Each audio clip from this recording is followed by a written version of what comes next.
All right. Okay. Beautiful. Now we're there. All right. Okay, Andy, thank you so much for doing this, man. I do really, really appreciate it. Oh man, it's my pleasure. I'm glad the schedules worked out. I'm gonna give my little Yeah, nudge here. that's good. That's good. Yeah, I know. I got my daughter fed, bathed, and into bed in record time. So I felt bad. I was like, hey, can you do it at this time? no, it's It cool. It's was cool. the difference was what it was. Yeah, I mean, 8 o'clock's her bedtime anyway, so that's cool. So how's the start of the year been for you? So busy. Good, good. I'm drowning in it. It's really good. It's the thing that I remind myself every day. I'm like, hey, you wanted this. Yeah. This. So yeah, it's super busy. It's super great between the new album coming out. It's a big Hmm. one this year. Woodshed Guitar Experience, which is, the guitar retreat that I've been hosting every year. Yeah. And the beginning of the year always has the Shiprocked Cruise Rock Cruise Festival thing that we do. Okay. And yeah, man, and then of course NAM. So it's just like Yes. the How front of this year has just been chaos, yeah, man. how was Nat? I was supposed to go to Nan this year, but we're moving house, and I thought if I drop on my wife, by the way, I'm going to LA for a week. Yeah, that's No, not it. that's not going to happen. So No, next no, year. no. So how was it? It was really good. I'll give you a very honest answer. One, there's less product Yeah. on the floor than I've ever seen. Okay.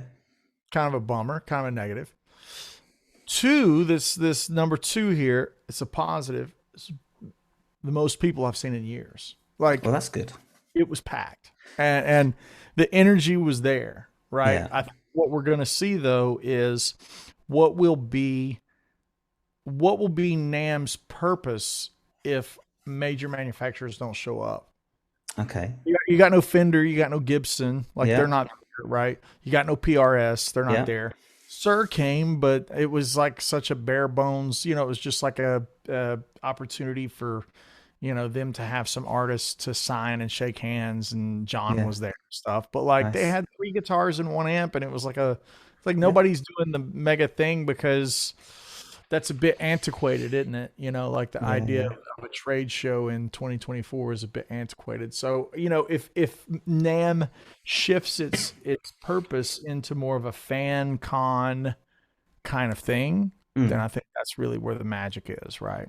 Yeah. I mean, I assume it'd also give room for more independent manufacturers to claim a little piece of floor space. Yeah, you would think that, except NAM keeps pricing those young upcoming startups out. Yeah. Like it's so expensive to just breathe the oxygen at NAM, much Mm. less rent a booth, and they charge you for the power strips. Son of a bitch.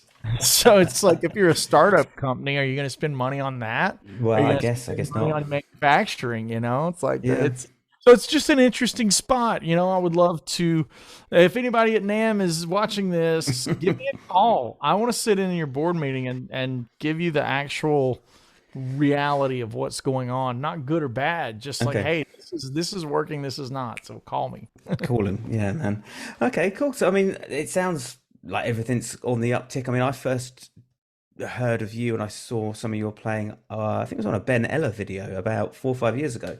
Oh, most likely. Yeah, that's before I And really got into the internet. yeah, I think it was just, you just got into YouTube. I think you were still kind of kicking around 10, 15K subs. And yeah, it's like, shit, the fucking bed, man. This guy's blazing.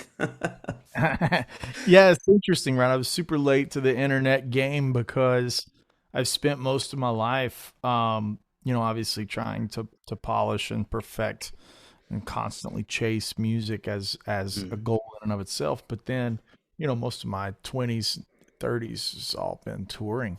mm. Like playing like studio stuff, playing Yeah. live, like the idea of like I'm gonna have a camera and do a live stream. I was like, what is that? Who does that, right? Yeah. But then as the world goes into lockdown, that Mm. becomes the only way to do it, right? Yeah, I mean, I think that forced everybody, all the creatives, to kind of rethink what they were doing. I mean, I thought it was a great I don't know what it's like in the States, but we kind of had we think we had three separate lockdowns. And that first lockdown, I had some internet guitar lessons with Carl Verheyen. I was like, what the fuck is going on? Yeah, It was crazy. But I thought it was kind of a double-edged sword in that it had its amazing benefits and, kind of sucked in some ways because we couldn't get out and play, but we kind of made the most of it. yeah. I mean, you nailed it. Like it was the hard reset. There was a lot of bad things that went around. I mean, most of it was bad, but finding ways to continue to make music and share the love, and I mean that's where I wrote the majority of my record. Mm. And COVID, I wrote Yeah. 54, 53 something demos, and Nice. then chose the new album from those demos. That's cool. That's cool. So, like the whole kind of cornerstone of this podcast was all about sort of getting better. Um, what's your take on getting better? What does it mean to you, and how's it changed over the last 10, 20 years? I mean, that's the thing, right? Is what it means to me today is not what it meant Mm. yesterday, and it's definitely not what it's going to mean tomorrow. Hell, it might not mean the same thing in 5 hours, right? Yeah. Um, I think that there's something that's really been rolling around my brain lately, which is the application of what you know, being able to do with what you know how to do and extract the most musicality from that Hmm. versus thinking you need one more lick or one more Yeah. technique or one more cycle. It's like, are you really are you really making as much music as you can with what you've got? Or do Yeah. you think you need to, go transcribe another solo? It's like, man, Mm. don't get me wrong, transcriptions are great. I mean, I just posted a video of me playing, I don't know, Stairway to Heaven yesterday, Oh, and yes, I saw that. Yeah. Glass Prison from Dream Theater before that. It's like learning things from other players is never not going to be the way to do it, right? Like Yeah. that's the way to do it. It's like you go down the buffet of life and the musicality, and you just take all the pieces and the bites from the things that you like, and all of a sudden Hmm. you have your own voice, right? So that's the thing. But what I want to say is, I guess I'm trying to find out wording on it and not sound like a tool bag. Is and I've got I've know players, and I've got players that message me, or maybe that are in my Patreon. Mm. Got players across the world send me messages like, oh man, how do you do this lick, or how, what do I need to do to get better at the X, Y, and Z? And I just go, hey man, like, can you use what you've got? And if not, you don't need more stuff, Mm. Yeah. right? Like Yeah. getting the most out of pentatonic. Like if I said if I said, man, Eric Johnson is a really inside player, basically everything he does is diatonic. Yeah. That sounds super backhanded. That Yeah. sounds oversimplifying, and it sounds like I'm diminishing that. But when you hear Eric Johnson play, you go, that is an absolute master of creativity, Yeah. sound, Yeah. approach. And if you go, hey man, everything he's doing is pentatonic, and you blow it off like that, and then you Mm. hear it, you go, wow, I'm Yeah. astounded that all of that is pentatonic. Yeah. It's the perspective of that, right? Because people blow off A minor pentatonic box one, or Mm. G major pentatonic at the 12th fret. Everybody's like, oh, I mean, I know my pentatonics. And then I hear them play, and it's like, you don't know your pentatonics because you don't Mm. sound like you're playing music. You sound like Yeah. you're playing in notes where you think the right note is. Yeah. That's Yeah. not music. Mm. So, a lot of what we talk about now, or a lot of what I'm kind of obsessed with these days, is how musical are you? Yeah. And that doesn't mean you need to learn another set of Coltrane changes that move in thirds. Yeah. You can't play the blues. You Yeah. don't need to go near Countdown or Giant Steps with a 10-foot pole, right? Like, you can't play a blues line that sounds convincing. And I'm not saying the blues is that. I mean, the metal. Take metal. Yeah. Like, this is what's great about what I'm talking about, is it crosses genres. I hear so many metal players that sound stagnant, and they've got a lot of technical facility. Hmm. Nothing sound. It's like they're using the same plugins that the guy next to him uses. Everybody sounds the same, though he's standing out. And I go, well, yeah. Well, if you argue with yourself and you red team yourself, you go, hey, Dimebag Darrell. Mm. He stands out, right? It's Yeah, like yeah. there's attitude, there's swag, there's personality, there's musicality, Yeah. right? Like there's all these extra things. And this is what I mean about getting better. At music school, whether it be the University of Tennessee, go Vols, right? Or it's, you know, Belmont in Nashville or, you know, wherever, right? Yep. Insert famous music school. It's really easy for a teacher to teach you rhythm because that is undeniable math. Yeah. This is a 16th note or it's not a 16th note, right? Now you can make it as complicated as you want. You can be like, hey man, I'm playing a 15, 16 or, you know, whatever. But like eventually you're going to go, this is correct or it's not correct. Okay. Agree. Yeah. Yeah. It's Okay. super easy to teach harmony because that is a major seventh or it's a dominant seventh. Yeah. Now that can keep getting more complicated. Yeah. But eventually it is proven or it's not proven, right? This is all. So if this is the case and we have all these musicians every year going to all these music schools, we should just be swamped in Eddie Van Halen's and Charlie Parker's and Willie Nelson's everywhere, but we don't have them. Yeah. So what's missing? What's missing is the thing that nobody wants to teach because you can't grade it. First of all, you can't say good or bad. Yeah. And that is sound, musicality, timbre, tone, all of these things that make music what it is other than a math equation. Yeah. Yeah. Right? So like this is where I'm living and spending most of my time these days. Like when I went back and learned the Stairway Solo again, I learned it 40 times in my life. I was like, oh, there's a nice little rub of an open string that I never caught before, you know? And it's like, there's always another layer when you're listening with that intent detail of musicality. Like that, I think is the thing that if you want to get better, man, there's YouTube lessons and subscriptions everywhere. They're going to teach you where to put your fingers. That doesn't make you a better musician. So that's a big answer. Yeah, I know. I think that was, I think Pat Metheny alluded to something recently. He said, you know, you can go to school and you can learn all about, like you said, harmony for days, for fucking years, rhythm, but there isn't a school on earth that will teach you about melody. It's like, you got to find that for yourself, man. And when guys ask me, they say, hey, man, I recently had a lesson with a new Patreon member. I'm very blessed. We got a great Patreon community and a new member joined. He goes, I want to be a better blues player. I want to be a better country player, a better rock player. I see you play all these genres. And I just go, man, how do I do it? And I'm like, how much country do you listen to? Yeah, yeah. What are your top 5 favorite country artists? Yeah. Okay, from them, what's your top 5 favorite songs? What's your favorite albums? Who are the session players playing on those records? Because if you don't live and breathe that genre and you want to learn country because you saw John 5 do some chicken picking, you're not going to be a good country player. Yeah. Like John 5 obviously loves country on a level that people don't realize. Because when I hear him play, I'll hear him play moments of Black Mountain Rag or some of these old fiddle tunes that I grew up playing. Like, this guy's, he's put in the time to study that genre on a level deeper than the cliches of the language. Okay, so now you have to apply that to rock and roll, right? Yeah.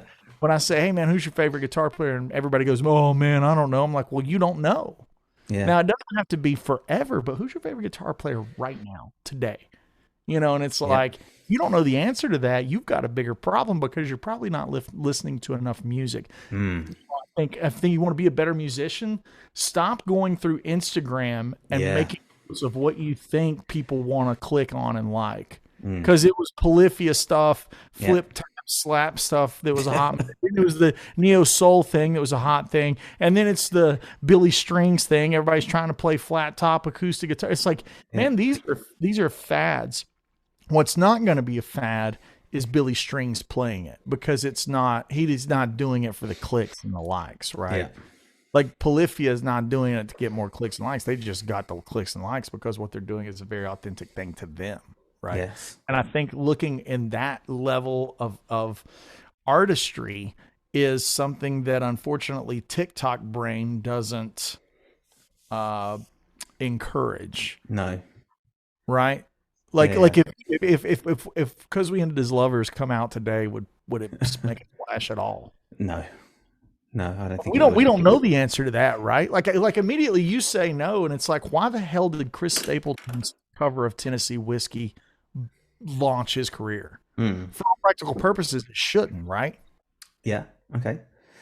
But it did because Yeah. the musicality's there, right? Like we don't know what's going to click and what's not, but I can tell you what I have found for myself. I can tell you what I've found for myself is going through and studying algorithms.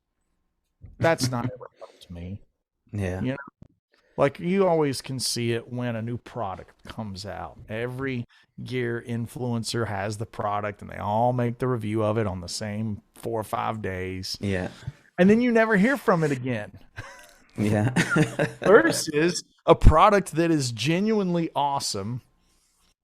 The UA aux, like I'm looking at the Universal Audio aux. Yeah. Nobody's doing a video on this today, but No. everybody's using it, right? Because Yeah. it's a product that stands on its own merits. Look behind me. It's like diesel amps and Bogner amps that came out 15 years ago. Yeah. And they're still there, right? Yeah. That's because it's not a gimmick. You know what I'm Yeah. saying? It's not Yes, like yes, yeah. flavor of the week, right? So Yeah. like that kind of mentality to me, I think if you really want to become a better player and a better musician, is looking at those next levels of attention in your own playing, in your taste buds, what music connects with you, like what are you learning because you love it versus what are you learning because you think it's going to make somebody else love you. Yeah. Yeah. No, it's, I mean, I don't think never a truer word has been spoken. I remember having lessons with a real jazz guy. And I thought because I needed to learn jazz, and I'd go back every week. And it dawned on me after about 6 weeks. I sat down at the lesson. He's like, "Right, how'd you get on with the things?" I was like, "Yeah, no, I kind of did it." I said, "But I said, I don't think this is for me." He's like, "Why is that?" I said, "Well, we've been having lessons for 6 weeks, and I haven't listened to a single jazz record. I haven't listened to a single jazz song. And I just don't, I'm not connecting with the notes. I'm not connecting with the sounds, the feels. I mean, this was like 10, 15 years ago. And then one day, sometime last year, November, I put on the Joe Pass Ella Fitzgerald record. I just listened to that for days. And it's just fucking magic. Yeah. And I was like, okay, now I'm kind of leaning into actually listening to the sounds and enjoying those really fucking tense notes that he puts in, those lovely passing chords that he always puts in. I mean, and that's the step that you need to take before you start doing the learning, is the listening. Yeah. Okay. So now that we've kind of put a bow on that, I'll give you part 2 of my answer. Okay. Part 2, if you want to get better as a player, you got to learn how to practice. Well, that was going to be my next question, but go on. So misconception is learning and practicing is the same thing. Okay. Yeah. I get in hot water because I'm like, yeah, you don't practice it slow. Yeah. People be like, oh, man, you have to practice it slow. I'm like, no, you don't. Yeah. If you practice something slow that's meant to be played at 180 BPM, you're never going to play it at 180 BPM. Yeah. Learning something and practicing something are 2 different things. Learning something is learning where it is on the fretboard. Yeah. Learning picking direction, getting familiar with all the things that make it. That's learning. Like that's the acquisition of the knowledge to travel across this piece of music, where the thirds are, where the fifths are. It's like all the things, picking direction, everything that it takes. That's the learning of it. When it's time to practice, you've got to practice musically. Yeah. And if the piece of music is played at 155 BPM and you're practicing at 110, like here's the enemy right here. This little metronome. I love my metronome. I've had this metronome since I was in high school, right? And it won't die. It just keeps on clicking. So if somebody is trying to do something here, right? Yeah. And they tell me they're practicing it here.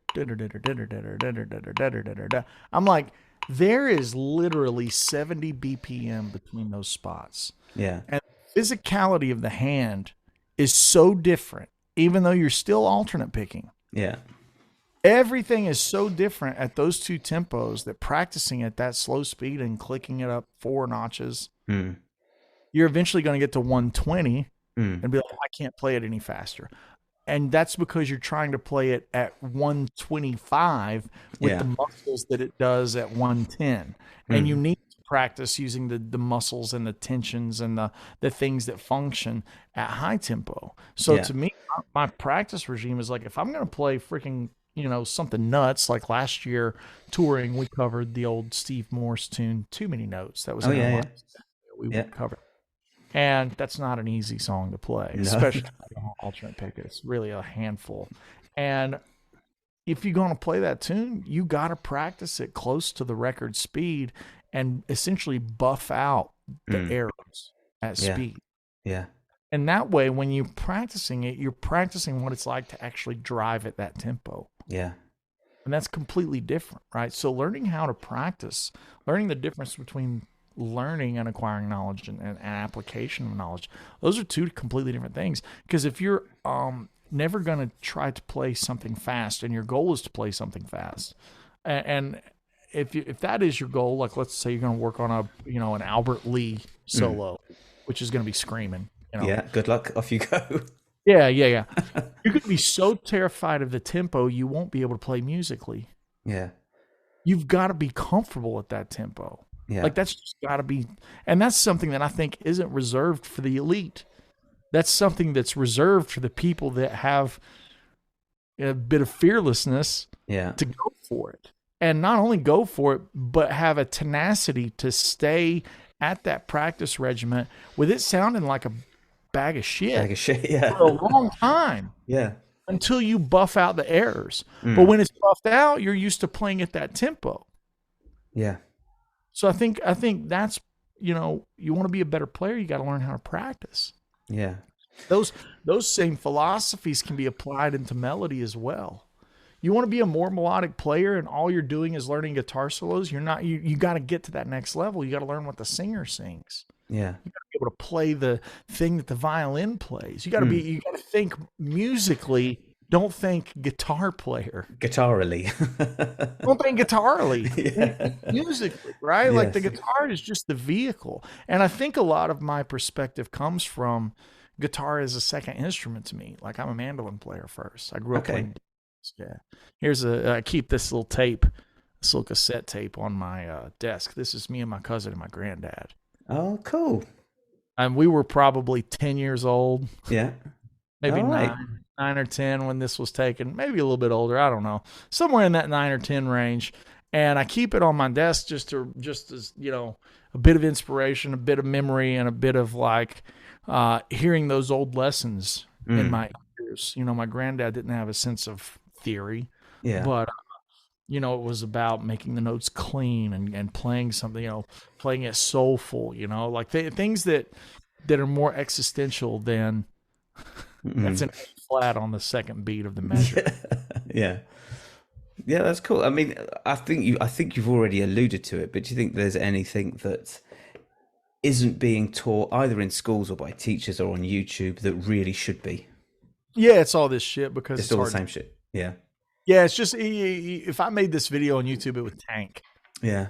And I don't say that out of like old man yelling at a cloud. It's just when I talk about these things in videos, a lot of times people will be like, "You talked for 8 minutes before playing the guitar," and I'm just like, I'm literally telling you how to do it and how I got there.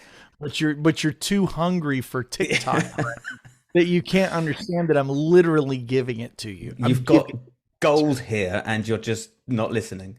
You just don't want to listen. Do you think that is indicative of how social media has just shortened people's attention spans, and they're not really interested in listening? They just want to watch. I don't know if that's the case. Because the thing is, things like long form videos are also on the rise. So people right.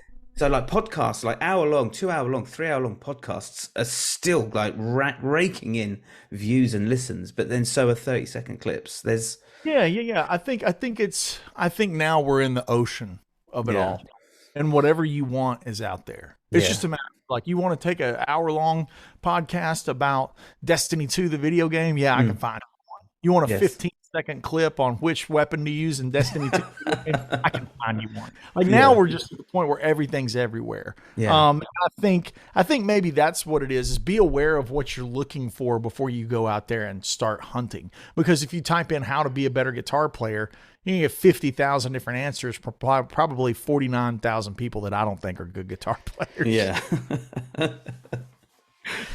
So it's like, I think too, one of the things that I think the only thing that maybe irks me about the current fad of the way creators are making content, and I'm being very specific with that, but this is an irk for me. I don't like, and I'm not going to name any names because that's distasteful. Sure. I don't like really getting into somebody's content, maybe seeing their videos, be like, God, this guy's great. Holy crap, And then I see all this stuff, and then I finally see them play live at NAMM, and I go, son of a bitch, you mimed everything. Yeah. Yeah. You can't play any of that stuff. Yeah. Or you're playing at a 60% level of what you're selling that's 100% fact. Yeah. I don't like that. That bothers me. Sure.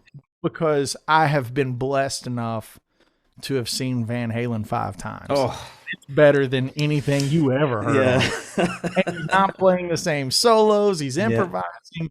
I've been blessed to see Derek Trucks play a handful of times. Jimmy Herring. Yeah.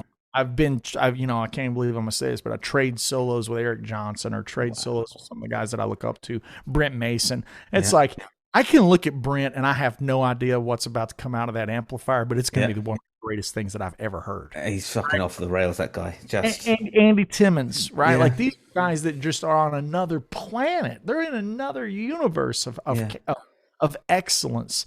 And by that, I mean, it's truly excellent to sit in a room with them as they play their guitar, right? Yeah. So when I watch videos under the guise that this is what a lot of people sound like, and the reality is, oh man, they went in there and edited it and moved it, touched it, and created this perfect take. And it's like, man, that sucks. That bums me out. However, I'm not going to name the people that I've seen that done that, but I will name the ones that are even better live. And that's like, like the guys that I just mentioned, Matteo Mancuso, Mateus Sasato. Like Mateus Sasato is the real deal. Greg Koch is the real deal. If you Greg Koch, I spoke to him last week. He's amazing. Yeah. Such a cool guy. If you see him play on a video, it's pretty good. And there might be something in there that just makes you shake your head. Yeah. But when you see it live in person and you see 90 minutes of him going for it and landing everything, you just go, my God, this is the 1% of the 1%. Yeah.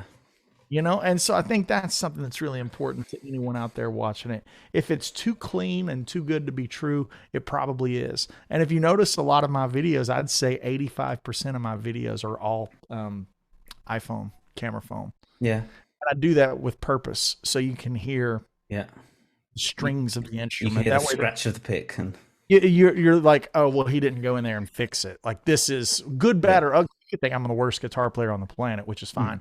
But at least you know that it's really me. And I didn't go in there and like just nudge that a little bit. I was a little bit off. Do you think or nudge it a lot? Yeah. Do you think that there is almost a fear of making a mistake because it's going to end up online? People are going to judge you, and it's like, so then you're kind of, you might, if I don't know, let's say you're improvising, you're on one of your shows, and you're like, do I want to step out that far because I don't want it to be videoed and filmed, put up, and then be criticized?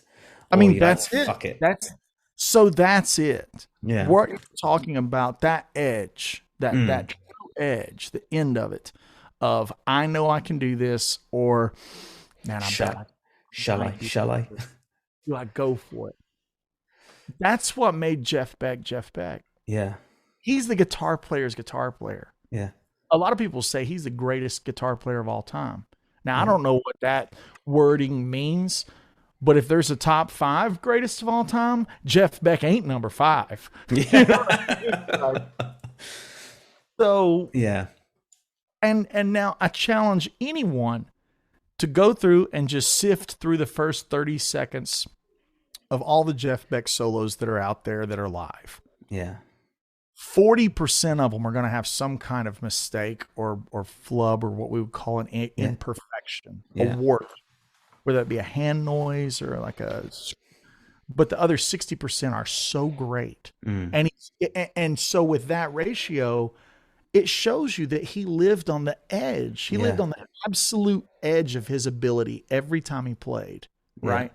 And so that fear, high risk, high reward in a live room, when the audience can feel that. I mean, think about Allman Brothers live at the Fillmore. Like, that's some of the greatest. Think about Wes Montgomery and Wynton Kelly smoking at the half note. Yeah. Like these are live moments where, there might be something that's not perfect. The G3, I remember, it's like there's a little rub and it's very minuscule, but at the beginning of Zap, there's it's not the cleanest that Eric ever played it. Yeah. But that just shows to me that they didn't go in and fix it. Yeah. And so the next 7 minutes of him absolutely torching that song at a level that's unknown to me, it's like, that really happened. Yeah.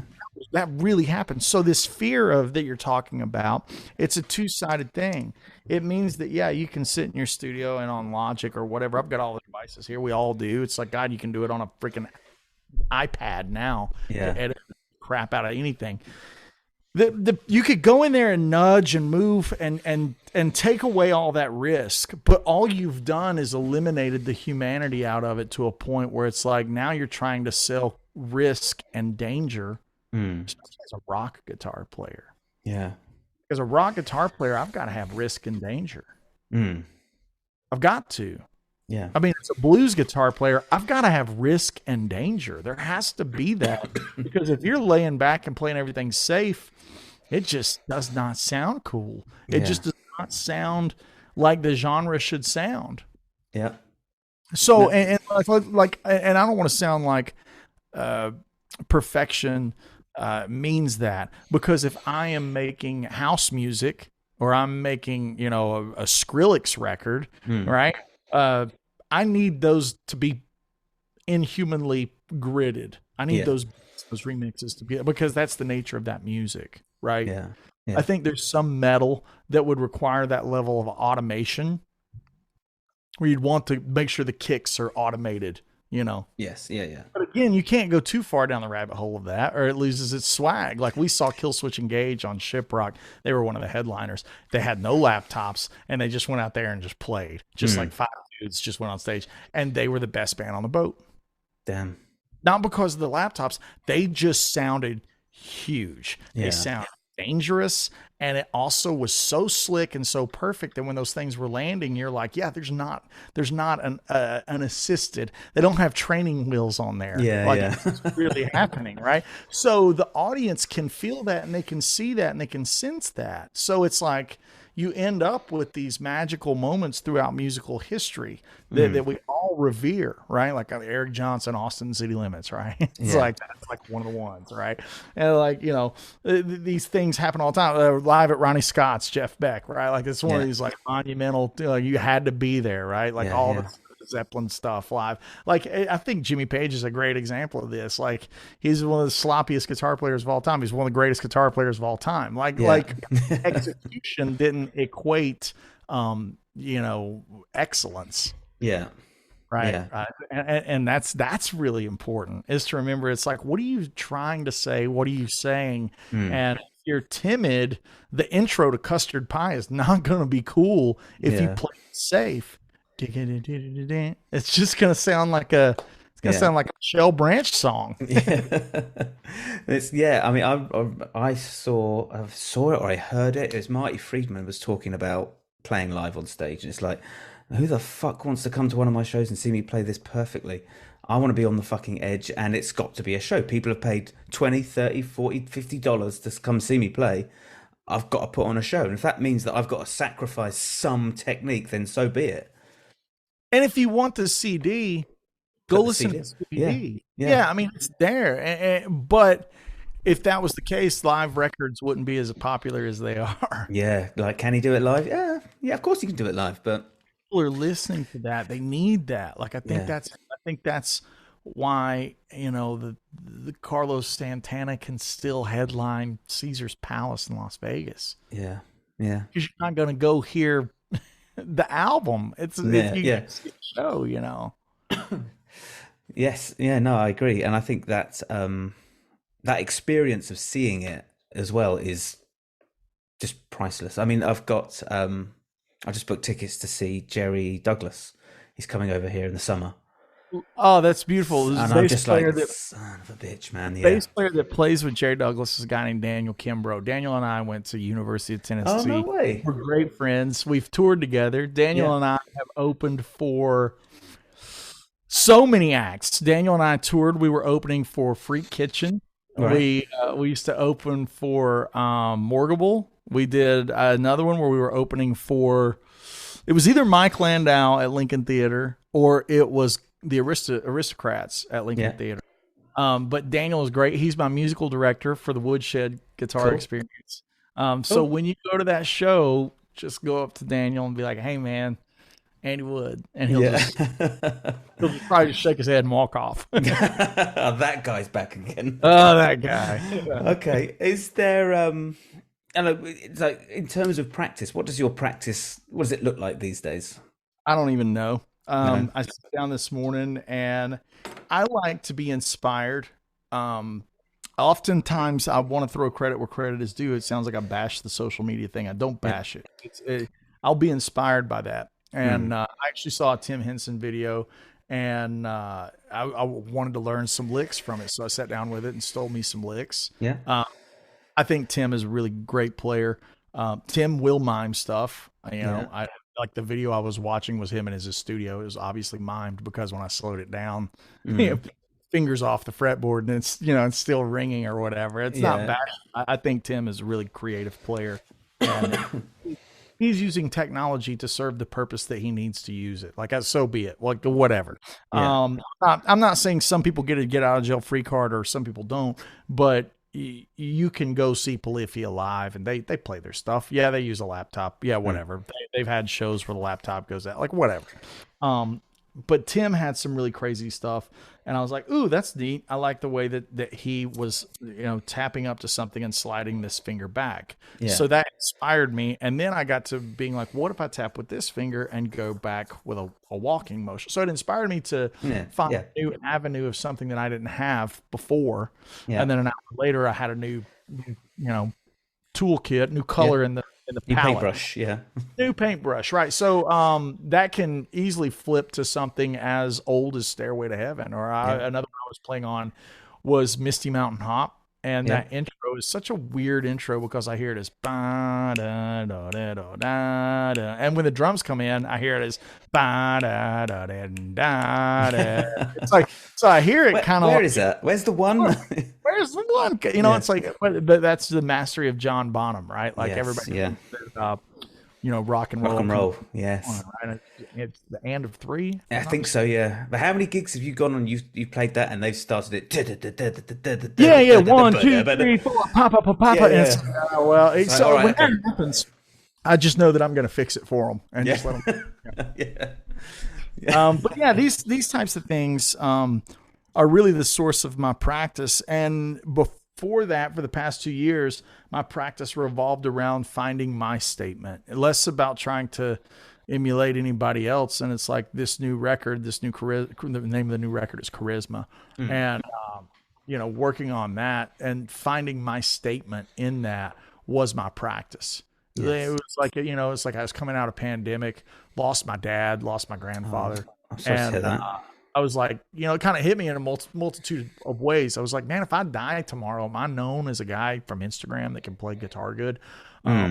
Or if I die tomorrow, I was like, well, I'll be known as the guy that played for Rascal Flatts. You know, it's like, and things, you know, for as blessed as these paths on my career have been, that's not what my statement is, you know? And so I had to take a really hard, difficult look in the mirror and be like, what's your statement, dude? Yeah.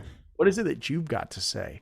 And so practice to me kind of scoped out from look what I can do with my hands to like, what am I going to say? Like this is the number one thing that I've been saying at clinics for a year. We went over to Italy in November and did a series of clinics, and everybody knows who the Avengers are and Thanos, Yeah. Infinity Gauntlet. So I always say, man, if you have the Infinity Gauntlet of music, and you have perfect timing, perfect harmony, you have all perfect tone, everything, Yeah. you've got every stone in there, and you can do anything. What are you going to do with it? Yeah. And people kind of just sit back and they're like, because everybody's got a benchmark. If I could just play this thing I could just do the thing that I've heard. I'm like, get that out of your head. Like, what are you going to do? Yeah. Like when we're trading Crossroads, blues jam at the local pub on Tuesday night, and there's guys taking a solo, what are you going to play? Yeah. That's practice. That's soul searching. Because that puts you in a mindset to practice creativity. Creativity is just like your harmony and your timing and your technique. Yeah. If you practice it, you're never going to be creative. Yeah, I tell you, It's like you just wake up and you're just blessed with it, and like, oh man, he's so good, really blessed as a songwriter. You go, he wrote 314 songs that year. Yeah. This is the one that you heard, and you think he just woke up and just did it. Yeah. It's like, no. Yeah. It's like it's that thing that I think people need to put on themselves and go, what am I gonna do with this? Yeah. What am I gonna do with all these pedals? Am I gonna get another pedal? What am I gonna do with all? Yeah, it's like, what am I gonna do with the tapping lick? It's like it's got to serve a greater purpose than the tapping lick. Yeah. Right. Yeah. Yeah. It's interesting because I was having lessons. I just got to a point where my alternate picking I just couldn't get it above a certain ceiling, and I went for some lessons with the guy, and he said, "You're holding your hand wrong. You're holding your pick wrong." And I was like, "Okay, oh, fine, yeah, okay." And so I had lessons with him for about a year, maybe 18 months, and it was just technique lessons. That's all we did, just technique. Come in, click on, just technique, and it like leveled my fucking technique up. No problem. It's like, this is fucking brilliant. And I was at a blues jam. I was a gig or something, and somebody turned to me and was like, just do an improv solo, like someone put a snare drum through or something. And I'm like, quick, do a solo. And I fucking sucked. And I realized I hadn't practiced improvising for a year, 18 months, and just assumed that I could just pull it out the bag, and I couldn't. And I came back that day. See this green strap here?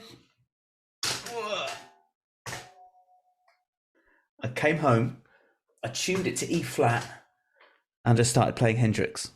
Put on some Hendrix records and just started playing and jamming, just like I did when I was, 17, 18. I mean, that's the thing. You got to practice creativity. You got to.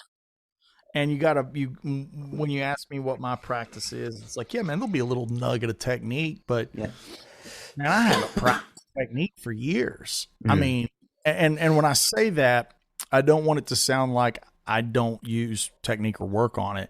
But what I do mean by that is, like, let's take that Tim Henson example because it's at the top of my brain. I was working on it last night. I saw it, and in 20 minutes I was doing it. Yeah. That doesn't mean I'm God's gift to guitar. That's not what that means. What that means it's pretty close.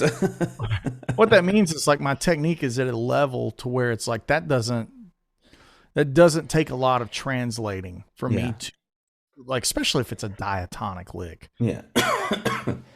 If it's something where everything's in key and there's no outside notes or twists or turns, or if it's something where there's not a lot of finger style, like I've been transcribing some Matteo Mancuso stuff lately.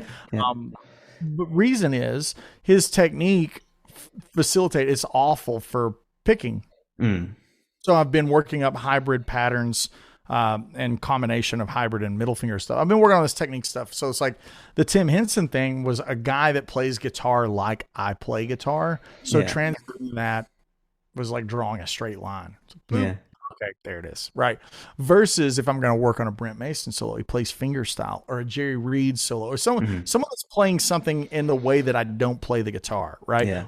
I like to steal a lot of things from slide players. So it's like that requires me to do a lot of things that I don't have a slide on my hand to make it emulate it. Right. Yeah. These kind of things are my practice regiments to initially be the spark At the end of that practice time, I'm using that technique within a song that I'm playing along with whipping post, and I'm trying to use that technique in it. You see what I'm saying? It's like at the end of my practice, it ends with like I'm playing one of my tunes and I'm going to put that lick in there or something. Yeah, yeah. I mean, I think that's what it should be. It shouldn't be, here's, I've learned lick X. Great, I'll pack that away, put it in a box, and I won't come back to it again. It's like, well, how am I going to incorporate that? Do I have to change anything? Do I have to get rid of that little bit there? Do I have to shuffle that? Do I have to squick on that? Do I have to slow that bit down just to make it into my own? Yeah. So that's cool. That's cool. It's if you had $1,000, would you go and get a guitar or an amp?